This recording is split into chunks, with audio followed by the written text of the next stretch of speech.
California to Pilipinas. Attention live, sama-sama, sabay-sabay. Sa West Coast, nagsimula ang alon. Tech at vision, patuloy ang hamon. Dumating sa Pinas, bagong yugto ng buhay. Web, at AI, tayo'y sabay-sabay. Amplify, boses natin di mapipigil. Future is here, malinaw at solid. Kali waves, Pinoy pride, nagkakaisa sa web AI. Amplify, boses natin di mapipigil. Future is here, malinaw at solid. Kali waves, Pinoy pride, nagkakaisa sa web AI.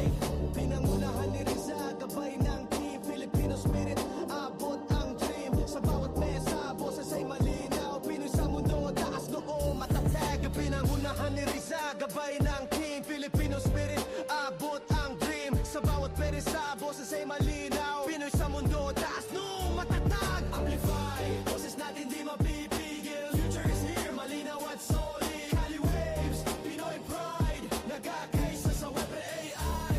Amplify, boses natin di mapipigil. Future is here, malinaw at solid. Kali waves, Pinoy pride, nagkakaisa sa web AI. Iyan the visionary, kalinawan ay binuksan. Attention live, lakas ng boses pinalakas. Amerika to Pinas, iisang tinig. Kinabukas ay atin, tunay at legit. Yeah, Amplify Web, AI, komunidad, California at Pilipinas. Isang lakad, California at Pilipinas. Isang lakad.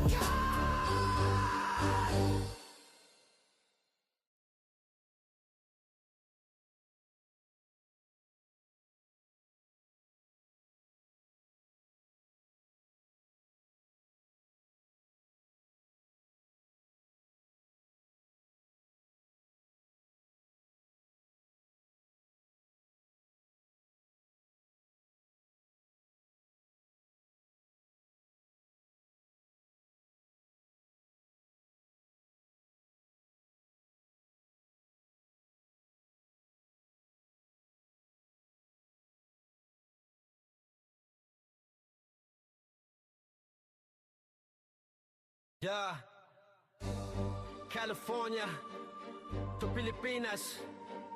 Attention live, sama-sama, sabay-sabay. Sa West Coast, nagsimula ang alon. Tech at vision, patuloy ang hamon. Dumating sa Pinas, bagong yugto ng buhay. Web, at AI, tayo'y sabay-sabay. Amplify, boses natin di mapipigil. Future is here, malinaw at solid. Kali waves, Pinoy pride, nagkakaisa sa web AI. Amplify, boses natin di mapipigil. Future is here, malinaw at solid. Kali waves, Pinoy pride, nagkakaisa sa web AI. Pinangunahan ni Riza, gabay ng team Filipino spirit, abot ang dream. Sa bawat mesa, boses ay malinaw. Pinoy sa mundo, taas noo, matatag. Pinangunahan ni Riza, gabay ng team Filipino spirit, abot ang dream. Sa bawat mesa, boses ay malinaw. Pinoy sa mundo, taas noo, matatag. Amplify, boses natin di mapipigil. Future is here, malinaw at solid. Kali waves, Pinoy pride, nagkakaisa sa web AI. Amplify, boses natin di mapipigil. Future is here, malinaw at solid. Kali waves, Pinoy pride, nagkakaisa sa web AI. Iyan the visionary, kalinawan ay binuksan. Attention live, lakas ng boses pinalakas. Amerika to Pinas, iisang tinig. Kinabukas ay atin, tunay at legit. Yeah, Amplify Web,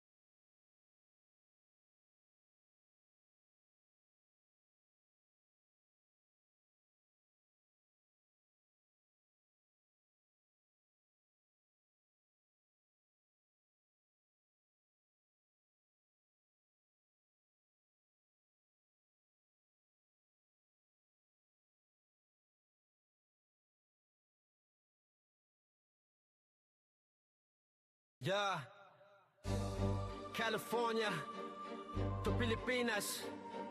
Attention live, sama-sama, sabay-sabay. Sa West Coast, nagsimula ang alon. Tech at vision, patuloy ang hamon. Dumating sa Pinas, bagong yugto ng buhay. Web, at AI, tayo'y sabay-sabay. Amplify, boses natin di mapipigil. Future is here, malinaw at solid. Cali waves, Pinoy pride, nagkakaisa sa web AI. Amplify, boses natin di mapipigil. Future is here, malinaw at solid. Cali waves, Pinoy pride, nagkakaisa sa web AI. Pinangunahan ni Riza, gabay ng team Filipino spirit, abot ang dream. Sa bawat mesa, boses ay malinaw. Pinoy sa mundo, taas noo, matatag. Pinangunahan ni Riza, gabay ng team Filipino spirit, abot ang dream. Sa bawat peresa, boses ay malinaw. Pinoy sa mundo, taas noo, matatag. Amplify, boses natin di mapipigil. Future is here, malinaw at solid. Cali waves, Pinoy pride, nagkakaisa sa web AI. Amplify, boses natin di mapipigil. Future is here, malinaw at solid. Cali waves, Pinoy pride, nagkakaisa sa web AI. Iyan the visionary, kalinawan ay binuksan. Attention live, lakas ng boses pinalakas. Amerika to Pinas, iisang tinig. Kinabukasan yatin, tunay at legit. Yeah, Amplify Web, AI, komunidad, California at Pilipinas. Isang lakad, California at Pilipinas. Isang lakad.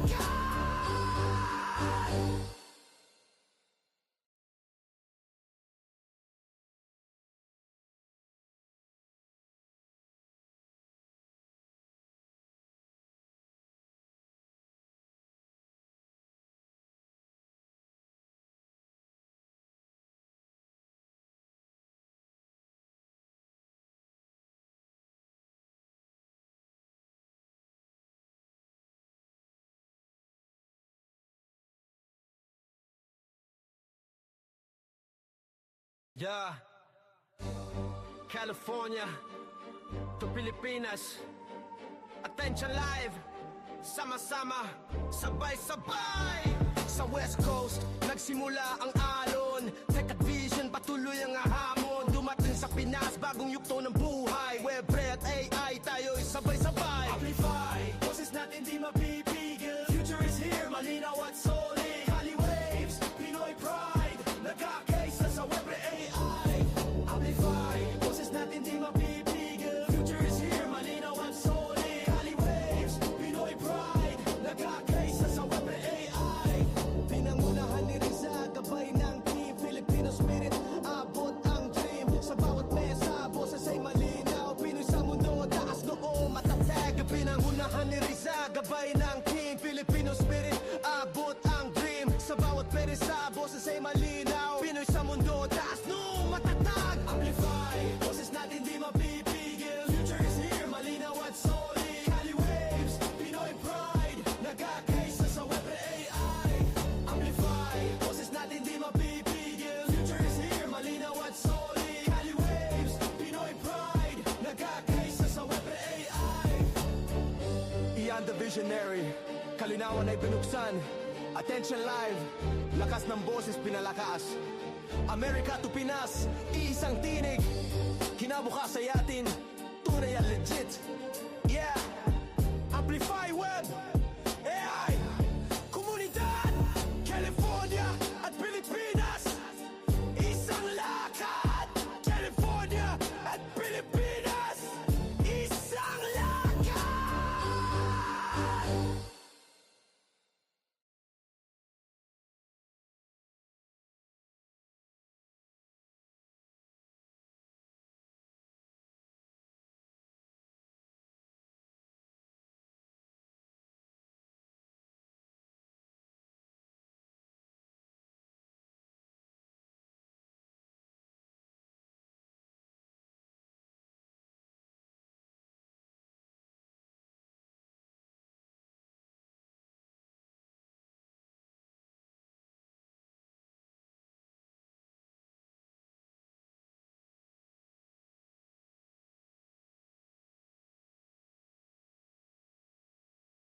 Yeah, California to Pilipinas.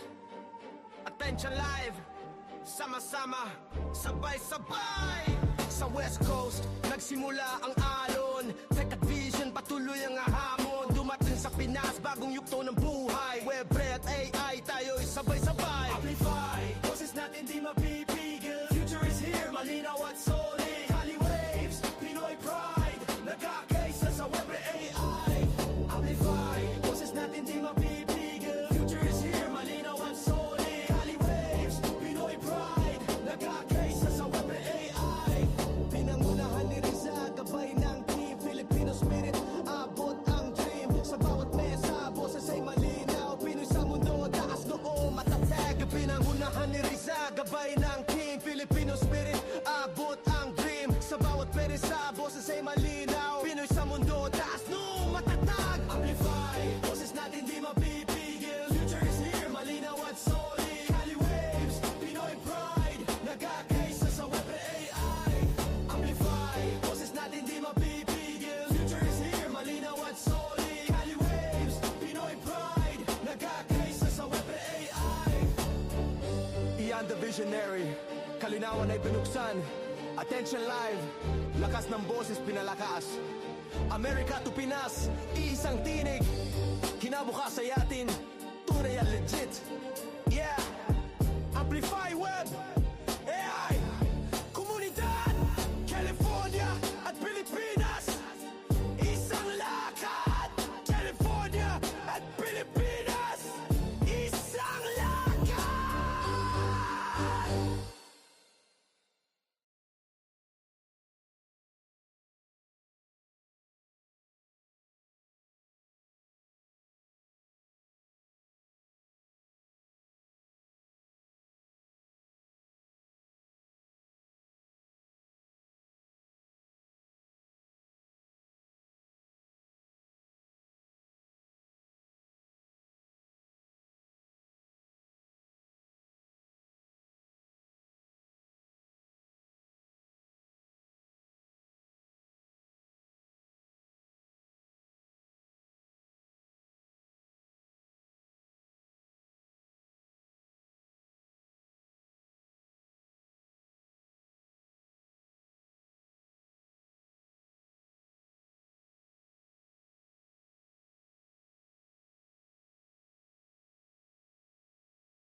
Hey, Toff. Hello, hello. Good evening again, everyone. And hey, Clarky, it's so nice to see you again. Welcome again to Pixels and Protocols podcast brought to you by Web3 AI dito sa community natin sa Philippines and abroad. So we're here to help educate ano ang meron sa new technologies, particularly sa blockchain and sa AI. So we have a very, very special guest today. If you haven't heard of him, here is a little bit of a background. He's the CTO or Chief Technology Officer of Attention.live.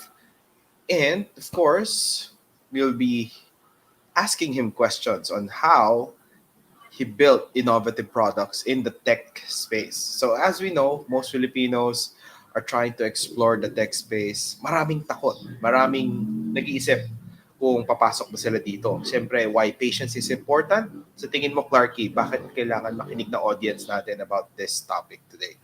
Before we present our guest speaker. Siyempre, marami nag-aasam na mag-work abroad, especially ngayon. Dahil gustong-gusto nila na ang work from home and maraming tech companies na looking for mga developers and CTO, syempre. So, ito yung way para malaman nyo kung anong sikreto sa mga US company kung paano ka magiging tech guy doon. And yes, tama yun sinabi ni Clark, no? So kung nasa tech ka, more than opportunity, it's definitely how you can get into the space and how you can contribute value. Kasi if you're just being an employee or whatnot, may limited yung growth. But if you goal for something big in the scene or your own startup, let's pick up some pointers, some the journey of this guest of ours, which we call Landrew. So we will be putting Landrew on stage. Hi, Landrew. Good day back there. Hey, Good morning. good morning and good evening here from the Philippines, and thank you for joining us today. And yeah, you can start off by sharing some stories on how Landrew became a CTO, or how did you get into the tech space. I mean, most of our audience are definitely newbies, or maybe they just heard about Web3 AI, and they're still afraid of jumping into this space. How would you share your story on how you started on this space? Yeah, sure. First of all, thank you so very much for inviting me to the podcast. I'm grateful to be here, and it's great to see you guys again. It's been um, it's been a few months since we saw each other in person when I was out in the Oh Philippines. Beautiful yes. country, by the way. I really enjoyed the time out there. A little humid, but definitely a beautiful place to be. So thank you for having me on. My name is Landrew. Like you said, I am the CTO of Attention Live. Your question primarily was in how did I get into this space? Blind luck, um, and a little bit of God's blessing there. I've always been a nerd. I was rebuilding my own computers as a child, um, tearing things apart, rebuilding them for the fun of it. Um, but it was never my intention to get into this space. Actually, uh, I I ended up meeting Ian, my business partner, um, after college, and it was a random happen chance thing. I was working on his house. I've done lots of things in my life, so I'm kind of a jack of all trades. I own my own um, handyman business. I used to crew on yachts. I've done all sorts of fun things, and um, walked into this one day, and Ian's like, "Hey, I need someone to help me start a company." And I said, "Sure, why not? Sounds like fun." And I walked into that and did management before that, and I worked with people, I worked with technology, and eventually it moved from, "Hey, we need help, with this technology," or "Hey, we need help with this marketing," or "Hey, we need help with this branding." And as the time went on, and I stuck my fingers in all little pies and figured out how it all worked, um, I eventually moved more into the management role of development, working more and more with developers and what they do. And then I was able to take ideas that Ian had and made them into practical reality. So that's kind of how I walked into it. I mean, obviously a lot more detail in it, um, but that's kind of how I started. It was one step at a time. The Lord opened the door, and I said, "Sure, why not? I'll figure out how to do that." It didn't require me to have, mass licenses or certifications pertaining to the proper procedures and protocols for certain things. Those are all things I learned as I walked and went away. That's great. I just curious, what is the hardest part of the transition personally? The transition between which? From starting, from the start, your marketing, right? Well, I mean, if you're talking about like transitioning from marketing to tech, which I've done both fields, um, the people. It's always the people. Mm. Um, in my opinion, it's always the people. Unless you're working in a basement by yourself, the hardest part is always going to be the people, because everyone's always got their own perspectives on and expectations. Managing expectations at this point in time, where I'm at in my job, half of it is managing expectations. Um, Managing the companies and business partners' expectations, and then managing the developers' expectations, and in inverse ways, because managing expectations from a management perspective is more along the lines of, "Oh, you want this done tomorrow? Well, let's talk about this and see, how long it's going to actually take." And then managing expectations on the development side is, "Oh, this will take 6 months. Yeah, but I bet you could get it done in 4. Let's see what it takes and what we can do and who we can talk to, and how we can, bring in code that's already been done, how we can find things like that." Now, obviously, our developers are amazing, so they oftentimes, it's not something I have to do often. They're already pretty awesome at it. So, But and people, it's all about the people.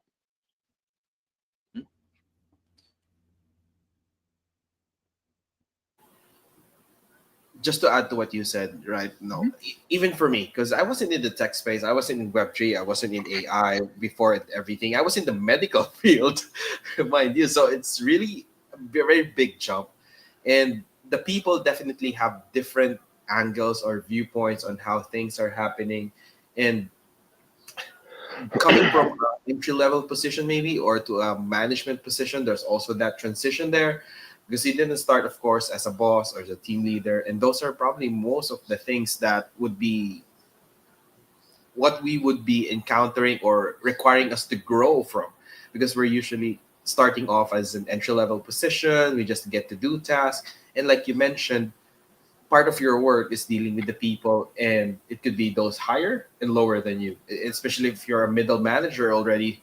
Both sides you have to fulfill expectations like what you mentioned. Maybe anything specific, for those new people diving into this type of role that you can give advice perhaps. Well, I mean, as you said, you start low level and you start working your way up. One of the biggest things I suggest is learn everything because you never quite know where you're going to end up. So every opportunity that's given you, every idea, every person that's above you that you can learn from as you move forward would be beneficial as you grow.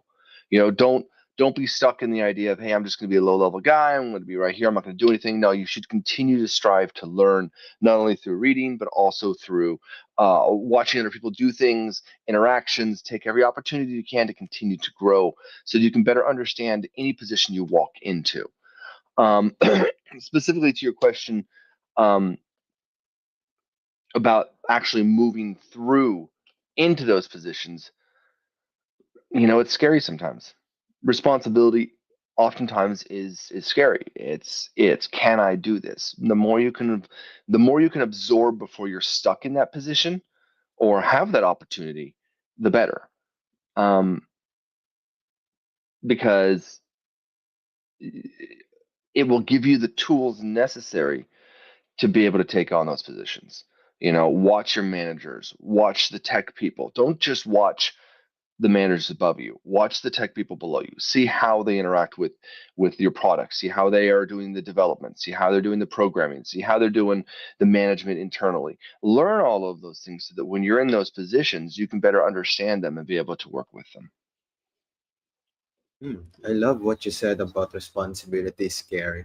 And I'm curious, was there a turning point where you realize, okay, I can handle this now, or there's something you wrestled with? I mean, initially, obviously, it's every day. You walk in and someone looks at you and says, "So, I finished the thing you just told me to do. What am I going to do next?" You're like, "Okay, now I got to figure out the weighted responsibility of what is next, because what is next and what you hand people and what you decide to move forward with next will oftentimes change the direction of a company. Hey, we just finished our platform. Why don't we start working on AI? Is going to change the complete direction of your company as opposed to, hey, let's start working on how we integrate better with other blockchains or other wallets, and which wallets and which chains.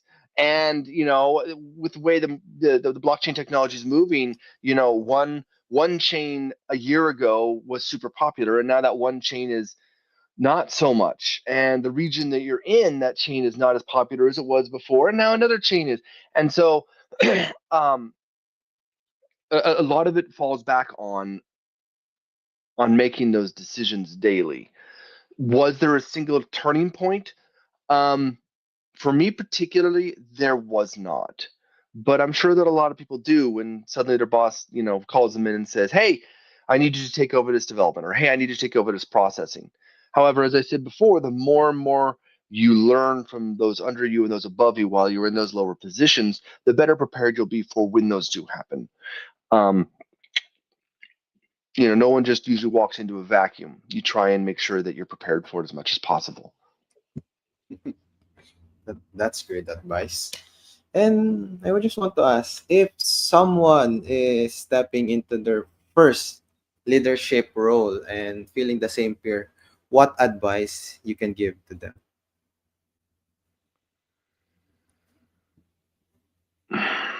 And part of me wants to stay one step at a time. In other words, you look at the problem in front of you and that's it.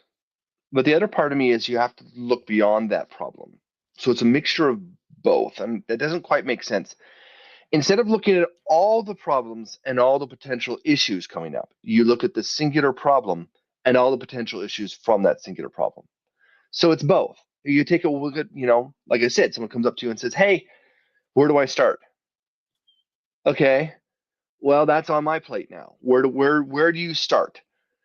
Well, instead of looking at all of the potential things that need to start at the one thing that needs to start, and then look at all the potentials for it. Okay, what is it you're working on? You're working on the X. What are all the potential problems that could come from it? Where are the potential dead ends? Where are the potential need for other, third-party softwares? Where is the potentials for um, uh, dead end technology? Where is the potential for, and so you start with that one problem and all the potentials out of it instead of looking at this massive pile of problems. Just take them one at a time, but look into the future for each one of those problems individually, if that makes sense. That's great advice, Andrew. And also, one other piece of advice, just because you're in the management role or just because you're overseeing people absolutely does not mean you know everything. Absolutely know that. When you walk in and you're now the management of, let's say, developers, or you're of a product, you may be the boss, but you don't know a thing about coding. Or you may not know the processes of Jira or how to work with things like Figma or how to work with designers or how to work. And so you may have the responsibility of interacting with these people. And that's why I said at the beginning that the hardest part is not necessarily the product, it's the people.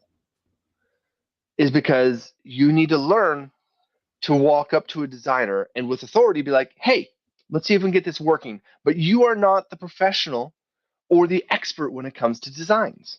You're not. Unless obviously that was the field you came from before you walked into it. But you're also not the professional when it comes to the code or the languages you need to work in or etc. And so you really need to fall back on, while still maintaining in essence that authority, but you still need to be able to listen to the people under you because they spent the last 20 years working in that field, the last decade working in designing. They have a passion and an expertise in that field. And you need to be able to absorb it and listen and understand what those people are interacting with and what they're working with so that you can better encourage them and provide what they tools that they need to get what they are professionals in done. So again, it falls back on the people.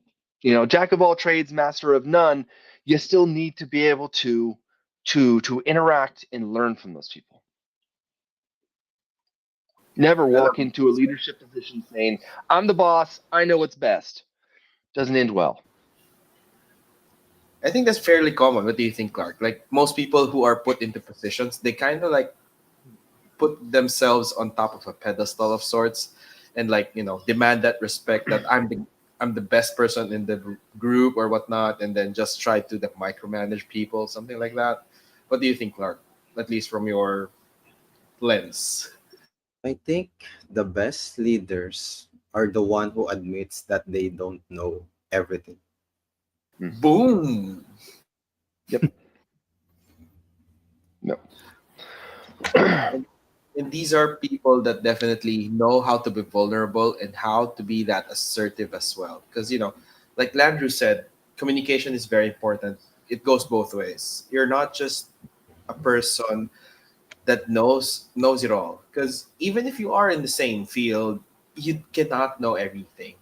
Especially now in tech, like tech moves very fast. Like what Landry said, last year this was hot cake, but for this year, oh, there's a new one again. So it moves very fast, and when you're talking about tech, you always have to be updated on what is happening, and at the same time, you don't always have the time to learn about everything. That's why you have a team. The team also, it's a collaborative effort, as quote unquote, would be the best thing, because when you acknowledge that you cannot perform everything or you're not the best, it comes with teamwork. And I think not every company can fully understand the value of it, because sometimes they do micromanagement. So coming from corporate, there are those people, of course, that have so much responsibility on their plate. They're performing different roles as a leader, as a manager, but it's not their cup of tea. Yes, they try to manage, but then again, when you try to like control things of happening, the transition and the people will slowly fade away. The support, the team, slowly crumbles, as I would call it. Is it something that, Landrew, you've seen on other companies or have experienced personally, when these are big mistakes that those starting up or suddenly pushed to these positions must avoid, probably, or something that you, a story maybe, or an experience you can share? Um, I don't have one overarching story on that specifically, um, but I do agree with you in the sense that it is a trap that can be easily fell into, especially if you don't have a lot of experience or you haven't been learning as you go along. Um, and a lot of you may have ideas, visions of a product or visions of a site or a tool or something that you're working on that you're like, I've got the vision for this. Just because you have a vision for something doesn't mean you know how to apply it the best. um, I am a personally believer that every good company has a dreamer and a doer, at least. You have the person who has the the mindset and the artistic vision for something, and it is a beautiful thing. But just because somebody has a vision for it doesn't necessarily mean they have the tools or ability to build it or do it. And so I would encourage some of you out there who do have these great ideas, these do have these great visions, do have these perspectives on things. Hey, I want to create X, and I think, and I have a passion for it, and I have dreams about it, and I've written out what I think it's going to be, and I've designed it, and all of that stuff. I would strongly encourage you, because I have seen this time and time again, where people who have brilliant ideas or visions try to create it themselves. Now, there are obviously standouts that can do both worlds. But most of the people who have these visions and ideas and these dreams and these goals, and they live in the space of passionate visions on these things. When it comes down to the brass tacks, when it comes down to um, the paperwork, the documentation, the implementation, the it's another world. So I would strongly encourage anyone who has these, and that's great, to partner up along someone you can trust, sign the right documents, make sure that you guys are, you know, protect each other, and go move alongside somebody who is a doer. Somebody who can look at you and say, that is a great idea. It's beautiful. Let's look at the practical implementation of it. What is it going to look like when this is in somebody's hands?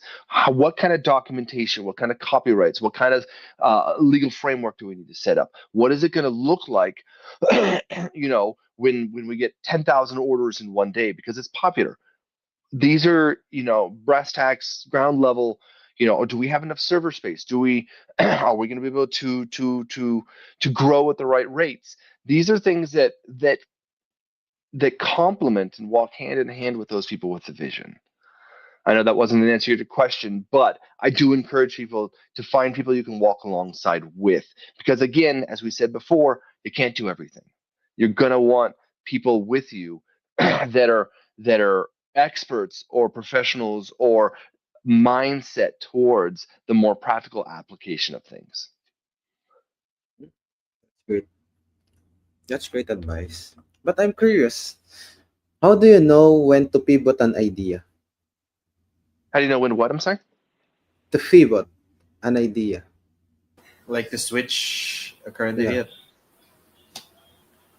or when Switch. to push it further, something like that. Am I getting a car? Pivot. Yeah. How do I know when to push an idea or reject an idea? Yeah, something those questions. So I worked with a boss once, and incredibly good when it comes to ideas and thinking of things. And he was in marketing, and the idea was, hey, we need to do some better advertising for this guy. And he was like, okay, well, what if we rent an airplane and put a huge banner out back, and we just take it up one day and fly it around? And it's like, okay, let's think about this practically. What is we we don't have a pilot's license. We don't have the equipment. We don't have a banner. We don't have what is the expense that's going to go into this? What is it going to, what is the impact in that area? And so it was kind of like, I'm sure with the funds we have, we could probably find something a little more effective. Um, Part of it is instinct, looking at something being like, yeah, that's not going to work, just because of experience. Part of it is looking at the finer details of something. Oftentimes, I'll work with visionaries or people of these great, and again, I'm not shooting down the ideas, but it's the practical application of that idea that is the problem. Hey, I have this vision for a website, and I'm not even kidding you. I had a client like this. I have a vision for a site. I want it to be purple and green, and I want to have waterfall colors down it. And it's like, and this isn't 1990s when that was popular. This is 2010, 2015, something like that, where it's like, okay, Google's gonna hate this. Okay, let's talk practical brass tacks here. Google's gonna hate this. Let's talk about UI interface. Is this something that's going to be turning off people? Let's talk about the ability for this to look good on different devices. Let's talk about hardware requirements. Let's talk about does our code or language of the site that we have support this? So you've got beautiful vision. Beautiful vision. We got vision. Let's just say vision meets practical application. And in my position in the job of management, things like this, you've got to take the two and be like, okay, let's talk about this. I love the colors, but the application of it's going to cause problems. Here are the problems. So a lot of it is being able to know, as I said at the beginning, knowing how the managers request things and how the managers interact with things but also knowing what the people under you are going to require as well. What is a code like this going to look like? What is the developers, when I say, hey, come to me and I need waterfall colors, are we going to be able to find that code somewhere else? Or are we going to have to build that from scratch? Are we going to have to figure out, do browsers even support this? Waterfall colors sound great, but what version of Chrome is it going to fail on? Is this going to work on a Mac, or is this going to work on a PC? Is this going to work on an iPad? What happens if it doesn't work on an iPad? You've just developed this entire platform, but little did you know that 90% of your customer base are going to use an iPad, and it doesn't work on an iPad. So, these are all practical applications and things that you are going to learn as you move along. Obviously, you got to reach out to the people who are going to be building it. Is this going to work on an iPad? So, communication with people, understanding of what works and what doesn't, and a lot of that you learn at the lower levels is before you even get there. So I know I went down a wild tangent lane there. I apologize. Uh, the original question was, I can't remember now. I agree with you, Landrew, that sometimes passion for an idea blinds the founders to the reality that it's not going to work, right? It's not necessarily. Yeah, yes, I hear you. See, here's where the line of work I'm in is difficult, but fun. because it's about managing expectations again. Yes, you need to come to the brilliant, insightful designer and be like, let's take your 11 down to an 8. Okay. Yes, you have these beautiful, passionate ideas and they sound great on paper. Let's bring it a little bit more down to reality. But here's where the other side comes in because you can't just come out and say, yeah, that's not happening. Because Oh, technology is always changing. And the people under you are a lot smarter than you think, usually, if you hired well. Um, because the other side of the coin, because it is a coin flip, one side of the coin you got to work with management, the other side of the coin you got to work with the developers. And this is when it comes down to pushing your developers into saying, hey, we need to do X. And them looking at you and saying, yeah, that's not happening. But hey, what if we look at other code? What if we change this? Hey, someone over here managed to do it. Why can't we? What if, you know, and you want to obviously not push them into ridiculousness, but when it comes to being able to develop technology that is that has not been built before, oftentimes it's taking parts from other things. Oftentimes it's encouraging them to explore other ideas or, hey, what if we try this?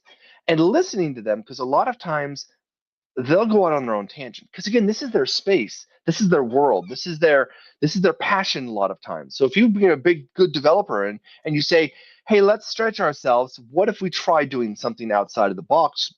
Oftentimes you'll be surprised and get some really interesting answers. And that is progress. That's innovation. That's the development of more technology. I agree that. I agree with that. Finding the sweet spot between the developers and the visionaries. Yes, it is. And some companies you cannot put the two together. Like in a room, you don't want to necessarily put the two people together. Not always, but sometimes you don't because the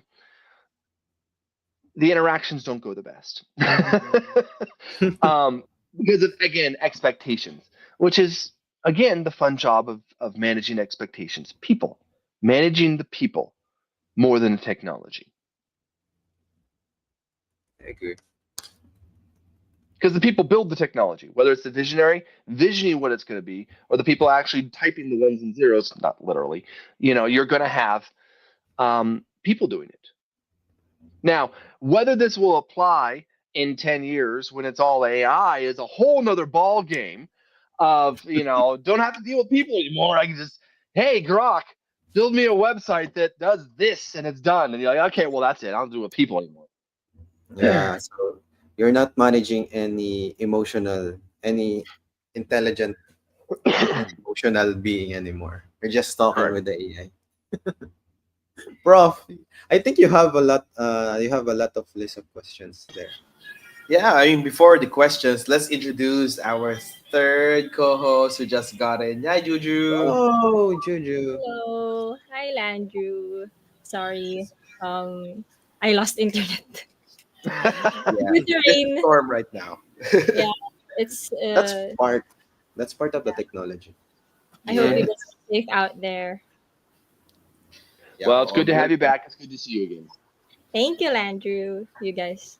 So yeah, what's the topic? How can I butt So, in? yeah, so just to keep you to the updates, we've discussed more on how Landrew's journey has been from his previous career down to the tech space. Then we've discussed some questions from Clark, particularly on how do you push tech or how do you pivot certain things, and then what are the challenges from being a manager into the tech space and those kind of things, like you're dealing with people mainly on that challenge, and as we build that patience, because our main topic is the patience when building innovative products, most of the challenges, like Landry said, is working with the people. So the visionaries and the doers are two different people, right, Landrew? So they sometimes they can be both in one person, but most of the time they're different. teams. Usually those people are already changing the world. Examples of that are like Elon Musk or uh, the founder of Apple or the founder of Microsoft. These are people that had the visions and the go-dos. You know what I'm saying? Those people are usually already out doing it. But a lot of people can't manage the two, usually because not necessarily because of technology, because of personality. I see. Go, Juju. You might want to add into the I just conversation. wanna ask, like, what about Landrew? Sorry, I was eating some cookies. How about Landrew? Are you Are you not the going to share any cookies with us? Share some cookies. yeah, sure. That our Yeah. audience is also hungry. When I came to this podcast, I was promised cookies. Okay, I'm just saying, I was promised cookies. Um, I'll ask Ian. We'll let Ian and Rizo know. Cookies for Landrew. Debate. But how about you, Landry? Are you like the doer or like the visionary? Or are you both? I am definitely not both. I will openly admit to that. I don't have a vision bone in my body. I am definitely the doer. In fact, my whole brain works along that route. It frustrates my business partner because at times he'll give me an idea and then I'll go off in la la land. You know, my brain will already stop listening. As terrible as that sounds, well, I'll still listen a little bit, but I'm already going down the track in my brain of what this is going to look like. What is I literally build out flowcharts in my brain of the implementation, the impact, who's going to be working on this, how is this going to affect the flow, where is this going to go from here, how are we going to manage the income from this, where is the how is the user going to interact with it, what are the colors going to need to be, how who's going to do the best project on this. My brain is already off running the practicalities of this. What does it look like legally? Am I going to have to get a lawyer involved on this? What is the potential issues that could occur when the implementation happens? How fast are we going to be able to get it done? What is it going to look like for server usage? These are all the practical applications my brain goes down every time someone looks at me and goes, hey, what if we add a feature where X is supposed to do this? So I couldn't necessarily think of X because that's not the way my work works. Or, hey, what if we add all of this stuff, and change all the design? It doesn't work that way, sadly. But the moment you bring the idea in, I'm often running down the racetrack thinking, hey, what is this going to look like practically in application? So definitely I am on the doer side. I see. Um, I actually want to ask Landrew because most of the doers, they're really realistic people, right? Like you guys always point out, I encountered a lot in growing up and even on my own business. And then um, sometimes these, doers, because I'm a visionary and I kind of doer, but these, like type of Landrew people, they are sometimes very negative. Like if you say something to them like an idea and I was like, maybe let's do something like this, maybe let's do something like that, they will say like that won't happen, that's not feasible. And I would be like, why don't we just try, right? But how about you, Landry? Do you like kind of um accept or agree to the fact that most likely you're a negative person, or do you just want to like defend yourself that you're just being realistic? And how do you deal with these type of visionaries in life? Like how do you deal them with saying something, an idea that they really want to push with because they think that it can happen, but you know that it might not happen like 50% or 60% of the time? That is a really good question, and there's a lot of factors that come into it. First is it comes down to people. Okay, I don't, you don't interact with anybody like, no, that's not going to happen. That's not a good way to deal with people. Period. Um, Setting realistic expectations is step one, which means that's a great idea. Let me look into that. Okay. And, and then giving some of those expectations of this is going to be difficult or this is going to require R&D. We probably can't do it, but give me the time to see what it's going to take. So that's managing one side of the coin. With then you don't automatically reject everything because you're not always up on the realities of the current technology. I cannot manage all realities or keep up with all technology when it comes to blockchain, when it comes to React, when it comes to databases, when it comes to the servers, when it comes to these are all individual fields in which you've hired professionals for. There are people, this is their world. They study the blogs, they read, they are on Reddit every day managing this. They're on, this is what they do. So for me to come out immediately to somebody and be like, nah, that's not going to happen. I can't say that because I don't know. Who knows? Last week they could have, come out with a wallet that now is like, hey, it's built to work on mobile devices. And like, okay, well, I didn't know that. So as that middleman, as that coin that runs between the two sides, it should never be an outright no. And one of the reasons why is because of the importance of innovation. If I can turn around then and sit down with the developers in that field and be like, hey, here's what we want to do. And they look at me and say, it can't be done. Well, that's my job to look at them in the eye and say, well, what if?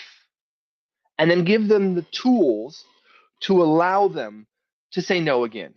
And then say, no, really, let's try this. And then to manage the expectations on that side and say, listen, if it doesn't work, I understand.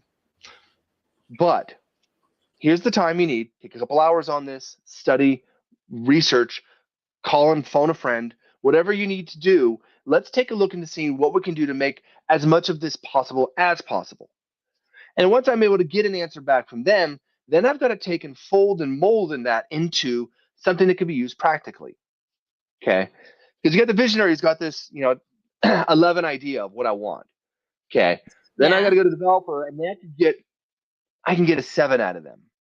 Well, I've got to meet somewhere in the middle. How do I take what they can do and apply it practically and visionarily to meet as much of that vision as I can?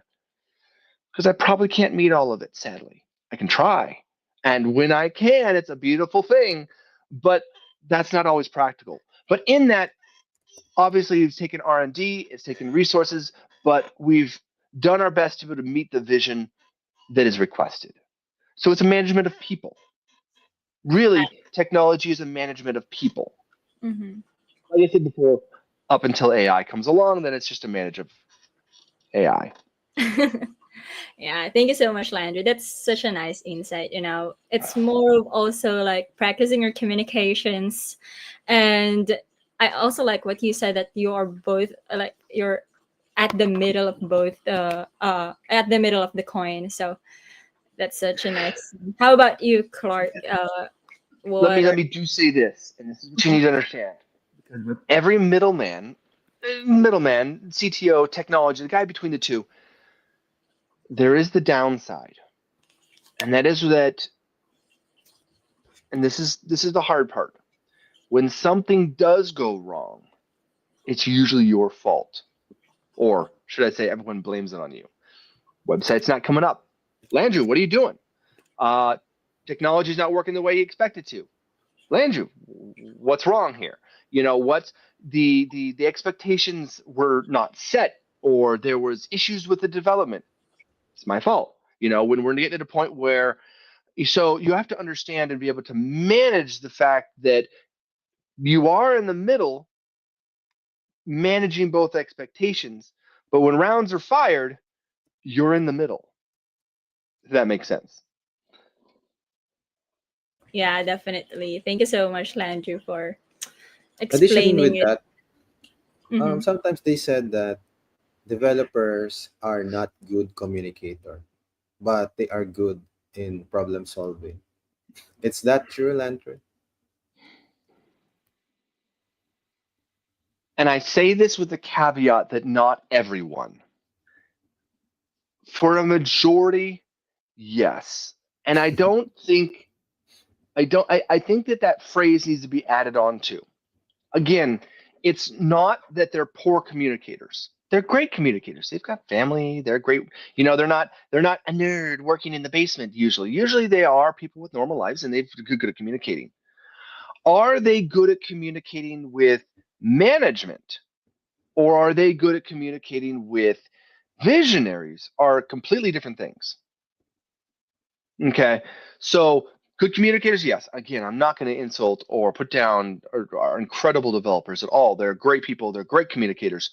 But would they be able to communicate well with my business partner or with people in the space of the more visionary role? Not necessarily, if that makes sense. I mean, even me, there might be people that I'm not good at communicating with. They just are. And so your job is to manage those personalities. That's good insight. I agree with that because I knew few developers that is very good in terms of communicating with the visionaries, and sometimes they quarrel a lot because they don't have the same priorities in mind. Developer is more of the realistic ones, and the visionaries is sometimes the imagination is so intense that the developer wants it to go down in the floor. Or we can only do this, but your imagination is too far ahead in the future. Something like that. Yeah, like what Landrew said earlier, if the visionary has only like 11 ideas, then the doers might only have 7 that they think, you know, can happen. So yeah, I think it's really nice conversation about that. And I hope like there's a test where you can see if you're a visionary or if you're a doer, and then like what kind of level.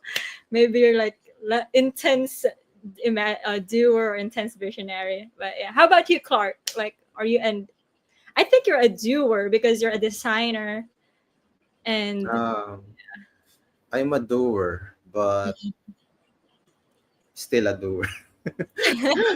I tried to find my visionary. I tried to find my visionary part, and it hits me back that still you are a doer. You are a doer. yeah. And I there's just nothing wrong with appreciate that. people. There's nothing wrong with that. I mean, there's no issues with being either. It's just that's your field you're in. Now, again, when you get both people together, usually they change the world. Or not get both people. When you get somebody who has is super powerful in both of them, usually you'll see lots of heavy changes in the world. I wouldn't want to work with them. Like Elon Musk, incredible. I think the man is brilliant. I would not want to work for him. I mean, I can't. That level of intensity Mhm. is not something that I could personally handle. Probably, I don't know. Mhm. I'd probably be fine. But my point of the matter is, so I do want to. I want to give a practical application of your question about, um, excuse me, about the ability to communicate when it comes to technology, um, or working with the developers. One of the ways you can look at this, and you've probably run across this before, if you get somebody who is a back-end developer and you walk up to them and you say, hey, listen, I've got an idea. I need you to develop for me a box or a field that when you type in a request, it'll give you an answer back. They'll be like, okay, cool, I can do that. You give them a week, they come back, and the box will be in the bottom right hand of the screen, and the text will be in purple, and that's it. It'll be a white background with a black line around it. And you're like, okay, the implementation, the technology is incredible. You ask the box a question, it gives you an answer. That's exactly what I wanted, exactly what I requested, but it's unusable from a UI perspective. There is no thought of what is procedure when it comes to implementation of this. Do I put it in the center? Do I put it in the top right? Where's the closeout screen? Where's the start button? Where's the you know? And from a designer's perspective, these are the things that you think of. Ideas being okay. I probably should have a good looking background. I should probably have the lines a little bit bigger. I should probably have better text. I should probably have to go with a different color. I should probably put the X in the top left. What is common practices? What is the SOP on this? What is, you know what I'm saying? So you're going to run into a lot of that too, which is why before you ever get something built, you always go to a designer first, then you go to a UI guy, then you go. And this is when it comes to implementation. Obviously, when it comes to creation, you start all of them at the same time. But when it comes to putting them all together, you always want to start with a designer. You always want to go to the UI guy. Then you want to go to the implementation of it through the backend developer. So again, that's why you get people who are experts in their fields, because that's what they focus on. And being able to manage all of that is the fun part. Oh, with that analogy, I think it's the same thing with building a house. You need an architect first, and Yes. following is the engineers and the plumbers and the electricians. Very much so. And then you run into problems where, and this is again why it's important to run the middleman between the visionaries and the actual developers, is because a visionary will come to you and say, "You've got two developers. Why can't you build me X?" And you got to look him in the eye and say, "Listen, you are asking me to build the frame of a house, which is fine, but I have a painter and a plumber. They don't know the thing about framing. They don't know how to deal with those languages, those protocols, those framing. They don't know anything about that. But you've got two developers. It's like, I know I've got two developers, and they are incredibly good at plumbing and electricity. That's it. They're electricians and plumbers. They're not framers. If you want somebody to come in and do the framing, because your analogy was spot on, Clark, I've got to get somebody who does framing, who understands it, who's done it for 10 years, and has all the licenses for it, and is a framer. They know how to frame. I can't ask a plumber to frame. They could try maybe, but it's not going to be up to code. It's going to fall, and everything's going to work. So yes, I agree with you 100%, Clark. That was a really great analogy, and I agree with you on that one. It's it is very much like building a house. Mhm. Do you know that there's a joke here in the Philippines that if they see you as a developer, they will ask you, "Hey, developer, can you fix my washing machine?" Yes, yes. You cannot have a React developer, build out a SQL database. I'm sorry, that they're completely different people. You can't have someone who does designs and works in Figma, unless you're a full stack. If you're a full stack, you're expensive because they can do lots of those different things. They're a jack of all trades, full stack, which is great. But usually you don't. Usually you have somebody who is, Specialization.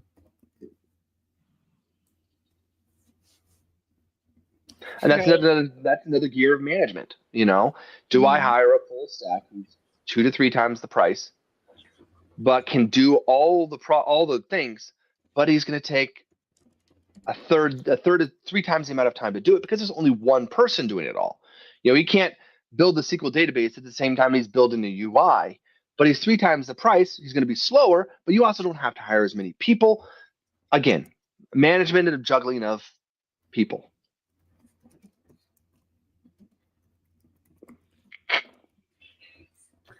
Got it. Thank you so much, Landry. And thank you also, Clark, for that analogy. I just found out that's the meaning of a full stack developer.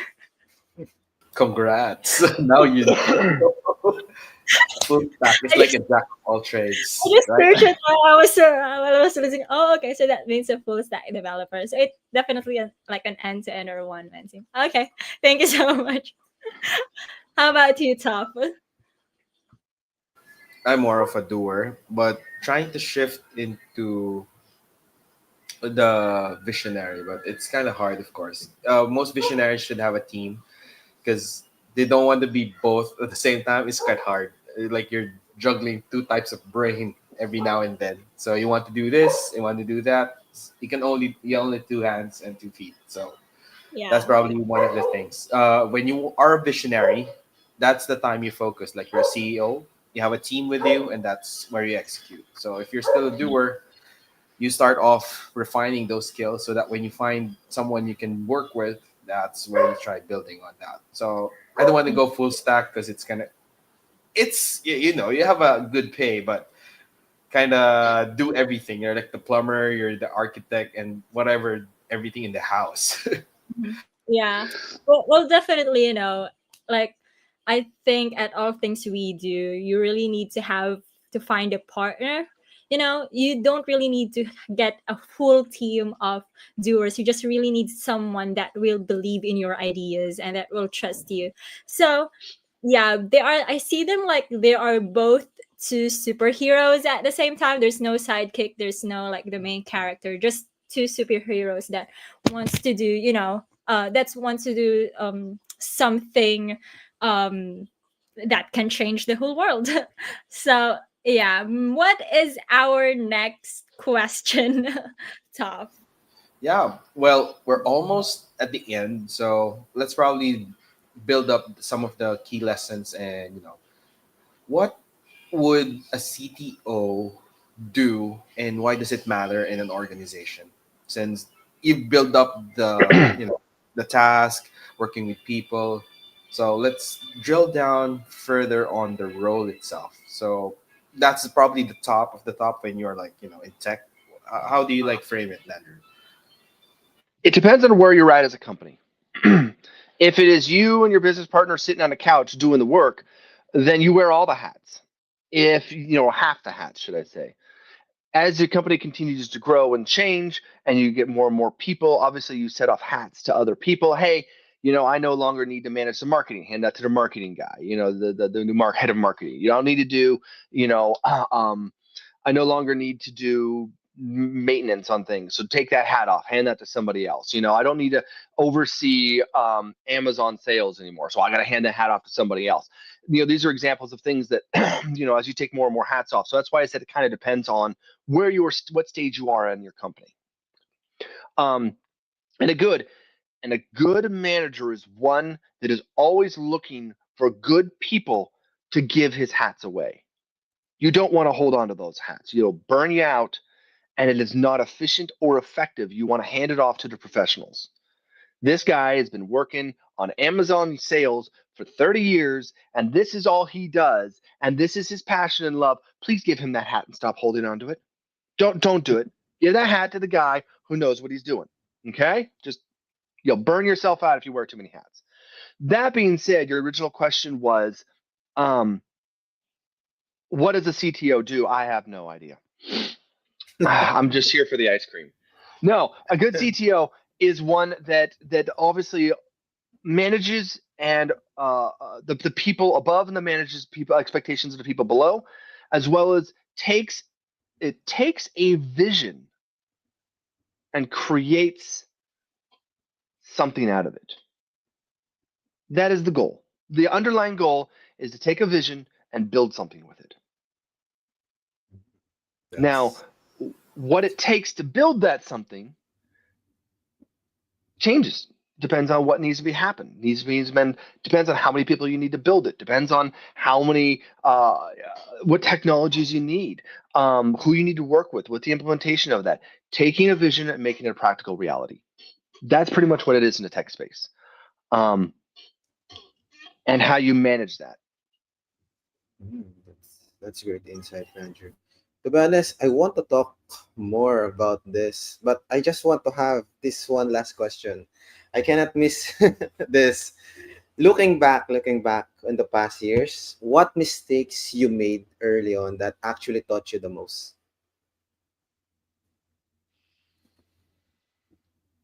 Dun dun dun dun. I learned Pressure cooker. early on. I learned to figure out my industry. Early on, I was given a task on one of my previous companies. Hey, I need you to create an ad, and this is in the automotive industry. I need you to create an ad for an oil change on a website. I did not understand my industry. I did not understand the automotive industry. I did not understand what it took or what the average was in that industry. So I, in my brilliance, created an ad for a free oil change. No requirements, just free oil change. Come on in. We'll give you a free oil change.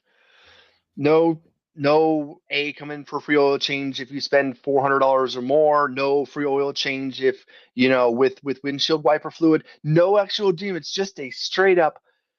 It took about 15 minutes before that owner called me up screaming, "Why are people calling in for free oil changes?" And the reason that happened, and I fixed that one real quick. The reason that happened is because I did not understand my industry. I did not understand that oil changes aren't free. that you don't just hand these things out. What does this actually look like? What are the actual expenses in it? What is the actual labor? Obviously, it would be great if I had changed it up and I knew the industry and I was like, okay, an oil change is great to bring people in. People are going to see that and get excited. But then I got to put in the fine print, oil change is free with a minimum of $1,000 worth of repair work or something like that. But I didn't understand or have a concept of the cost of that industry. So that was one of the very first mistakes that I really remember making in the tech space, because again, it was a online advertising that I really learned from. That's quite an expensive mistake if you don't change it ASAP. Yep. Luckily, he had to honor, I think, a couple of them, but we were able to get it fixed enough that quick enough that it wasn't terribly expensive. That's quite funny, And I think that's a great learning for us that we need to learn for the industry that we are being on. So I think we have 2 minutes left. So tough. Yeah, so just to close everything out, and we want to thank Landrew for his time. There were lots of nuggets of wisdom back there. Thank you so much, Landrew. Let's give him a round of applause back there. And yeah, before we end this one, so since we're talking about tech and CTOs and stuff, so how about your visionary side? Let's try to tap into that a little bit. How's your vision right now on how AI tools and these technologies are gonna be shaping the next 6 months maybe, or a year, or the next 5 years? How does this fall into place based on your current, exposure to the industry? Just so for people to know how it is. Specifically when it comes to AI, I actually get this question a lot. I say I'm in technology, and someone will sit down, give me that serious look, and they'll be like, do I need to start preparing for the AI apocalypse? Do I, what is blockchain? Is AI going to take over everything? What do you think of it? I get this question a lot. And at the base levels of AI, I think of AI as a child. And I've got two beautiful daughters myself. So the question is, when it comes to AI is still a child.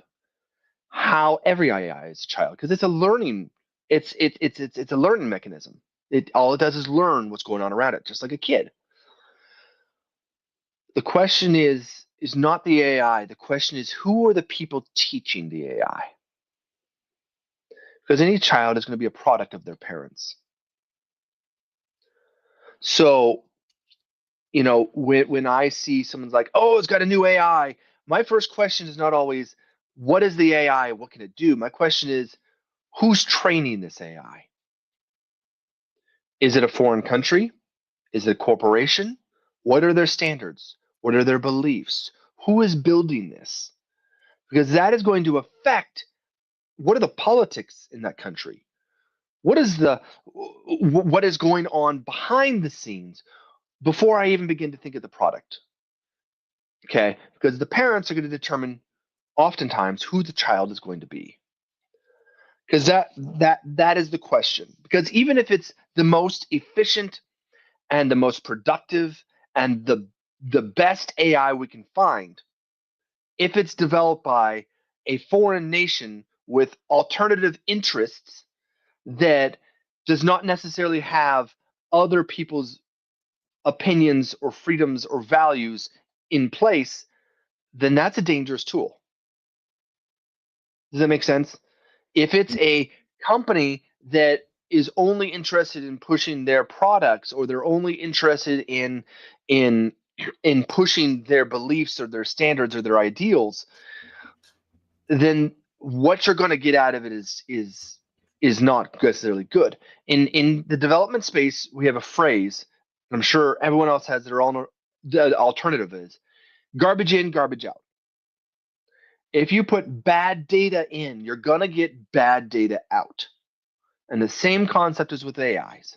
If you put bad data in, or bad ideas, or bad controls, or bad restrictions in, you're going to get bad out.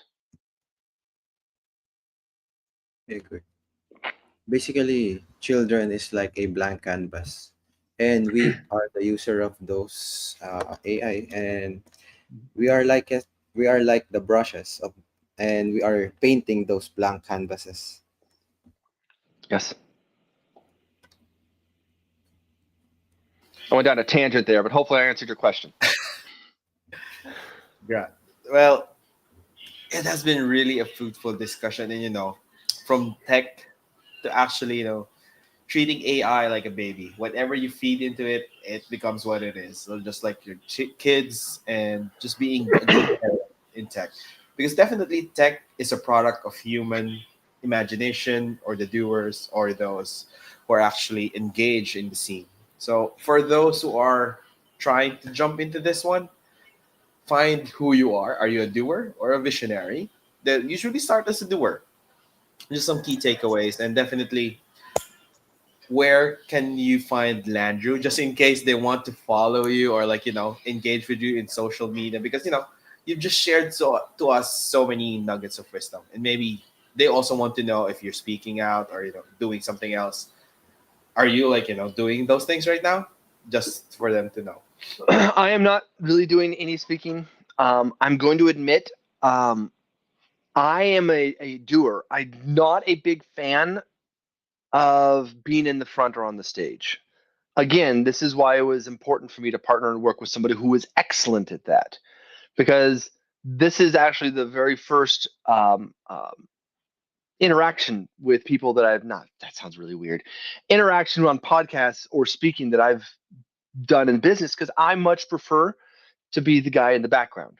And I'm just being straight up honest with that. And I usually prefer to be the quiet one in the back, not the one in the front. Which is why it was so important, like I said, that I got a good business partner that was good at that. So you can find me on LinkedIn. Other than that, I'm really not on social media. I have a Facebook, but that's about it. But really, if you have any questions or want to interact, the best place to do that is LinkedIn. I'd love to meet with you guys and answer any questions you guys had there as well. But you are charismatic in front of camera. You should be in Compared to- podcasts. Not so I don't know about that. So yeah, my wife says the same thing. She's like, "But you're really good at it." Well, just because I'm good at that, and I love teaching, and I love interacting, and I doesn't necessarily mean it's something that I strive for. So opportunities like this come along, and I'm going to do my best to make sure it is an opportunity to stretch myself, and an opportunity to grow, and an opportunity to learn. And so I don't think as humans we should ever reject those opportunities. So I'm glad to be here with you guys. We are glad that you, Landry, accept our invitation with our podcast. And we had a lot of learnings tonight. Right, guys? yeah. Yes. Well, hopefully Thank you we so all got to learn. much, Andrew. This is probably the first we went overtime. Juju, you were Did we go saying? overtime? Yeah. Oh, And we love it. Yeah, it was fun. so I'm actually 5 minutes late to meet with my developers because, again, this is what we do. So I'm fine with it, though. I've already let them know that I'll be a little bit late. So this is it. Working with the developers, and then after that is a meeting with the business partner and balancing. All right, we won't hold you much longer, Landrew. Thank you so much. And definitely for those who are watching this podcast, do check our pages at amplifyweb3.ai. Do check out attention.live. That is currently Landrew's project with the rest of the team. So, what website would that be again? attn.live, right? Yep. All right. So, for those watching this one, see you next week on Friday. Bye for now. Thank you so much, Landrew. Bye, guys. Thank you. Landrew. See you guys later. Bye.